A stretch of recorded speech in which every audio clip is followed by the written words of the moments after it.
오늘도 하나님의 말씀이 여러분 삶 가운데 함께 하시기를 주님의 이름으로 축복합니다. 자, 우리 옆에 분에게 인사 나눕시다. 자, 복음의 시작은 사랑입니다. 자, 또 앞뒤 좌우로 한 번 더 합니다. 더 크게 옆에 분 보십시오. 복음의 시작은 사랑입니다. 시작. 복음의 시작은 사랑입니다. 하나님께서 우리를 사랑하시고 그 사랑의 증거가 바로 예수 그리스도이십니다. 우리가 음악은 잘 모르지만 이 많은 사람들이 이 역대 최고의 이 바이올리니스트를 뽑으라 하면 아마 이 이탈리아의 니콜로 파기니니라는 사람을 꼽을 겁니다. 그에게는 아주 특별한 잊질 못할 공연이 있었습니다. 모든 세션이 갖추어진 이 오케스트라가 이 파가니니를 둘러싸고 정말 우레와 같은 소리로 함께 협연을 시작합니다. 열심히 연주를 하고 있던 그때 그만 이 바이올린 이 하나의 현이 툭 하고 끊어지게 된 거예요. 이 파기니니가 당황했지만 그럼에도 불구하고 연주를 잘 이어나가고 있습니다. 그래서 이제 세 개의 현으로 이 연주를 하고 있는데 조금 시간이 지나자 차례대로 현이 두 개가 더 툭툭 하고 끊어지게 된 겁니다. 그런데 이 거장인 이 파가니니는 전혀 당황하지 않고 그 아름다운 음악을 다 연주해 냈습니다. 이 모습을 지켜본 청중들은 일어나서 기립박수를 보냅니다.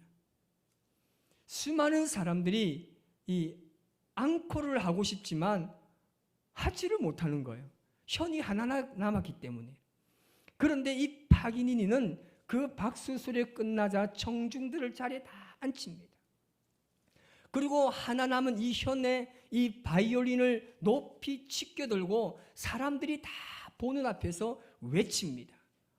파가니니와 하나의 현, 이렇게 외칩니다. 그러면서 이 굉장히 파가니니라는 사람은 완전히 청중들을 매료시키는 아주 탁월한 능력이 있습니다. 이렇게 파가니니와 하나의 현이라고 외치고 지휘자에게 눈을 찡긋 줍니다. 뭔 말입니까? 반주하란 말이잖아요.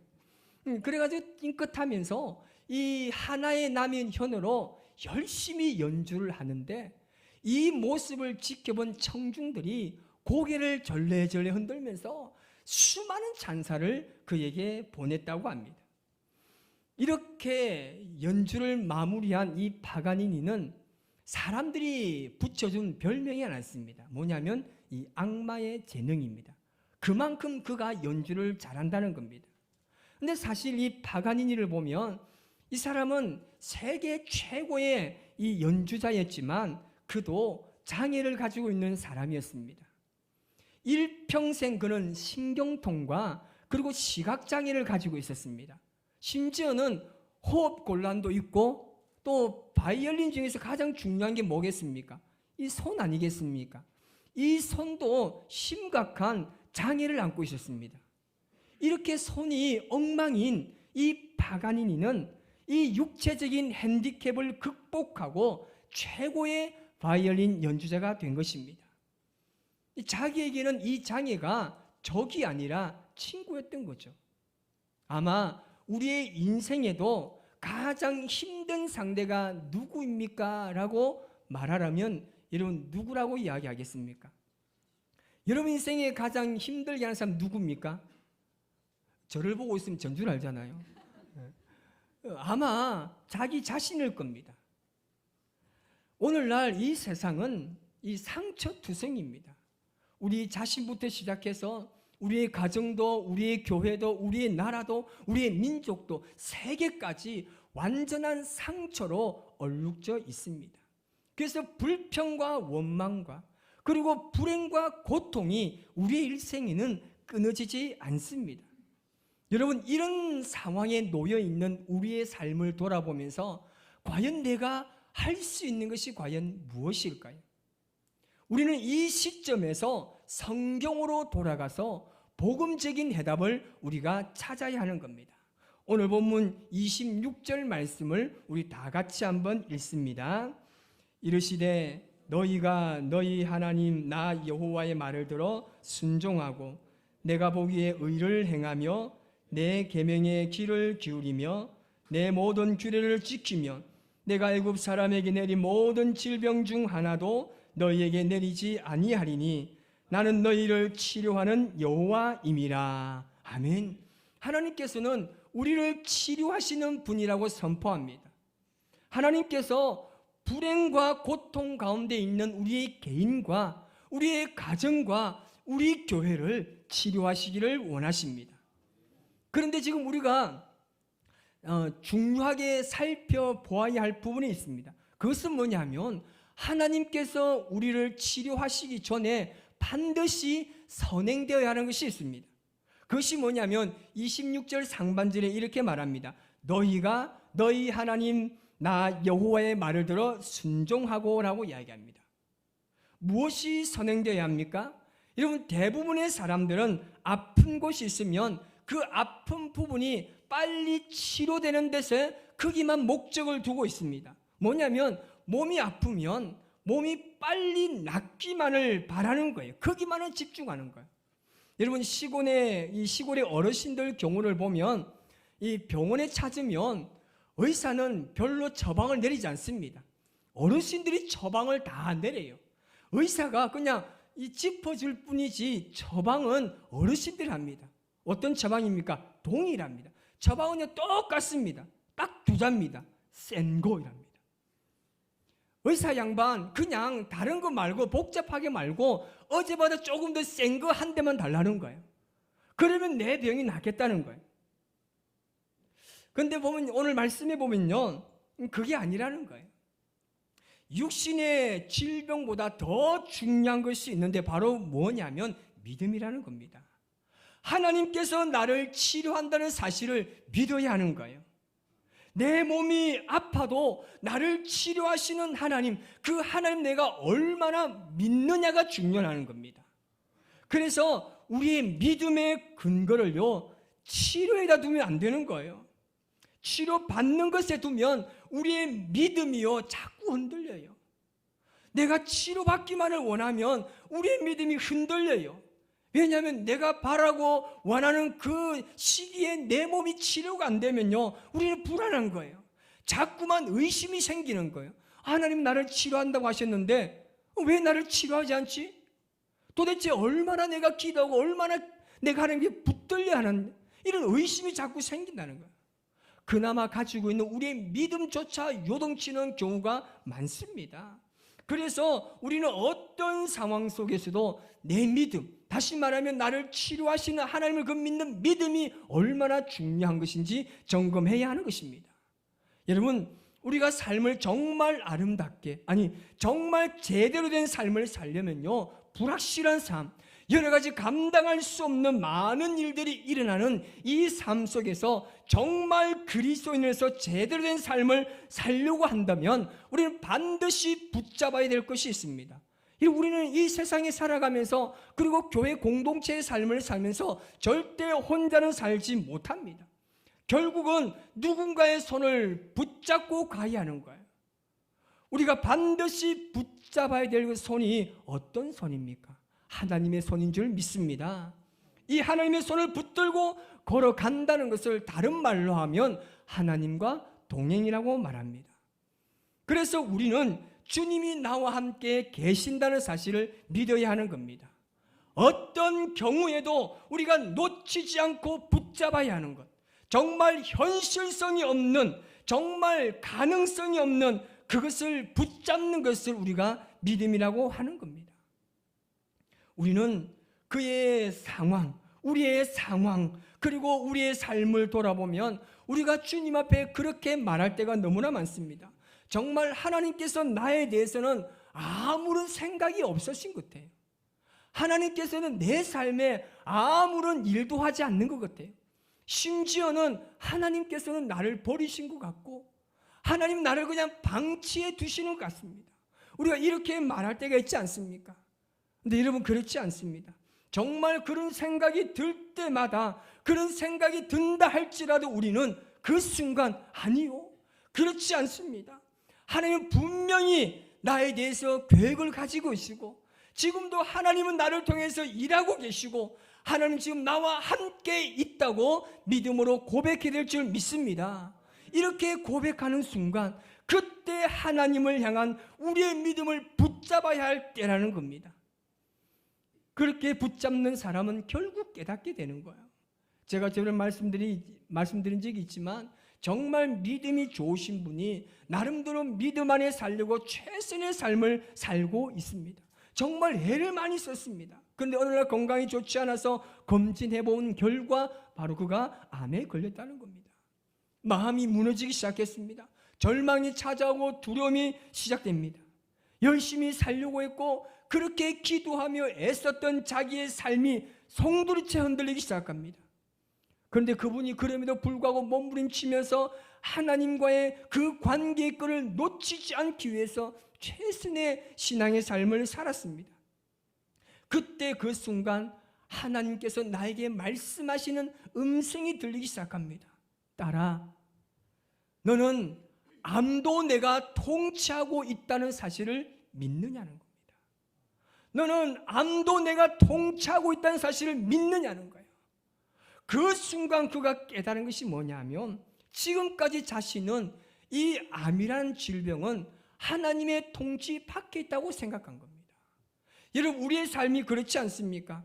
하나님께서 하시는 일 그리고 내가 해야 되는 것 구별하고 있습니다. 이거는 하나님이 간섭하는 일이 아니고 이거는 내가 할 일이라고 우리가 생각하면서 하나님의 일과 우리의 일을 완전히 갈라놓습니다. 이건 하나님께서 못하시고 이건 내가 해야 된다고 생각하는 그 일, 그것을 우리가 뭐라고 이야기합니까? 하나님의 통치를 부정하는 거예요. 인정하지 않는 겁니다. 여러분, 우리가 먹고 마시는 것도 하나님의 통치 안에 있음을 믿습니다. 오늘 이 시간 우리가 이 예배의 자리에 앉아있는 것도 하나님의 통치인 줄 믿습니다. 여러분, 모든 우리의 삶이 하나님의 통치임을 우리가 인정해야 됩니다. 믿는다고 말하고 최선의 삶을 살았지만 결정적인 순간에 그 자신의 믿음이 가짜였다는 것을 그가 깨닫게 됩니다. 그때 하나님께 고백합니다. 예, 주님, 그렇습니다. 나는 주님이 모든 것을 다스리고 나의 몸에 있는 이 암덩어리도 주의 통치 아래 있음을 믿습니다. 주의 뜻대로 행하시옵소서. 그렇게 고백하는 순간 그의 마음속에 있던 불안함이 완전한 평안함으로 바뀌기 시작했습니다. 여러분의 마음속에 두려움이 찾아올 때 여러분, 우리가 반드시 해야 되는 것이 있습니다. 뭐냐면 사람들의 소리를 듣지 않아야 됩니다. 사람들의 소리를 끊고 주님의 말씀 앞으로 주님의 깊은 그 말씀 안으로 들어와야 합니다. 사람의 말을 듣다 보면 계속해서 불편함이 생기고 의심이 생기고 여러 가지 상상하지 못한 생각들이 생기게 되는 거죠. 그럴 때일수록 우리 마음에 두려움이 찾아올수록 우리는 하나님의 말씀 깊이 들어가야 하는 겁니다. 간절히 주님을 붙잡고 기도해야 하는 겁니다. 두려움에 사로잡혀서 죄악의 상황을 미리 생각하시면 안 되는 거예요. 우리는 어떻습니까? 우리 안에 문제가 찾아오고 두려움이 찾아오면 아직 일어나지 않는 그 일들에 대해서 내가 막 상상의 나래를 펼쳐나갑니다. 그러면서 일어나지 않는 일, 그 때문에 내가 걱정하고 염려하고 두려움에 사로잡혀서 내 삶이 완전히 무너지는 경우가 얼마나 많습니까? 그래서 저는 두려운 일이 생기고 염려가 생기고 걱정이 생기면 저는 기도 자리에 갑니다. 걱정할 시간에 더 많이 기도하고 더 말씀을 읽는 거예요. 그렇게 하는 순간에 하나님의 평강이 우리를 딱 장악하고 있다는 것을 느끼게 되는 겁니다. 여러분, 결국은 뭡니까? 내가 믿음으로 살겠다고 우리가 고백하고 선포하며 살아가야 하는 것입니다. 여러분, 우리에게 믿음이 있다고 말합니다. 그럼 그 믿음은 과연 무엇으로 연결된다고 생각하십니까? 우리가 하나님을 믿습니다. 그 믿음이 과연 여러분 어떻게 증거되겠습니까? 순종이라고 말씀하고 있습니다. 이 믿음은 순종과 연결되는 것입니다. 하나님께서 치료하시기 전에 하나님의 말씀에 순종하시는지 지금 보는 거예요. 우리가 치료의 하나님을 경험하기 위해서는 순종의 삶을 살겠다고 우리가 결단해야 하는 겁니다. 내 병이 나았는지 낫지 않았는지 얼마나 시간이 걸리는지 대해서는 여러분 신경 쓰지 마세요. 그 모든 것을 여러분 하나님께 맡겨두어야 합니다. 왜냐하면 치료하는 것은 하나님의 주권입니다. 순종은 우리의 결단이자 우리의 몫인 것이죠. 여러분, 우리가 믿음이 있다고 아무리 말하지만 그 믿음에 대해서 순종하지 않으면 그 말씀의 역사는 절대 일어나지 않아요.